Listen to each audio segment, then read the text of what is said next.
কোটা সংস্কার আন্দোলনের সহিংসতায় হকার শাহজাহান মৃত্যুর ঘটনায় দায়ের করা হত্যা মামলায় সাবেক আইনমন্ত্রী আনিসুল হক এবং সাবেক প্রধানমন্ত্রী শেখ হাসিনার বেসরকারি শিল্প ও বিনিয়োগ বিষয়ক উপদেষ্টা সালমান এফ রহমানকে গত বুধবার ঢাকার সিএমএম আদালতে হাজির করে গোয়েন্দা পুলিশ। মাথায় পুলিশের হেলমেট, গায়ে বুলেট প্রুফ জ্যাকেট পরিহিত অবস্থায় আদালত কক্ষের লোহার খাঁচার ভেতর পাশাপাশি দাঁড়িয়েছিলেন তারা। নিরাপত্তায় চারপাশে ছিল পুলিশের কড়া পাহারা।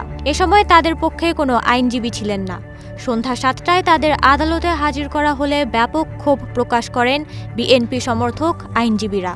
10 দিনের রিমান্ড মঞ্জুর করা হলেও এজলাসের ভেতর শাস্তি চেয়ে স্লোগান দিতে থাকেন তারা। এমনকি কিছু আইনজীবী লোহার খাঁচার দিকে তেড়েও যান। প্রথমে পুলিশ সদস্যরা পরিস্থিতি নিয়ন্ত্রণের চেষ্টা করলেও ব্যর্থ হলে সেনাবাহিনীর সদস্যরা এজলাস কক্ষে প্রবেশ করে আইনজীবীদের বের হয়ে যাওয়ার অনুরোধ করেন।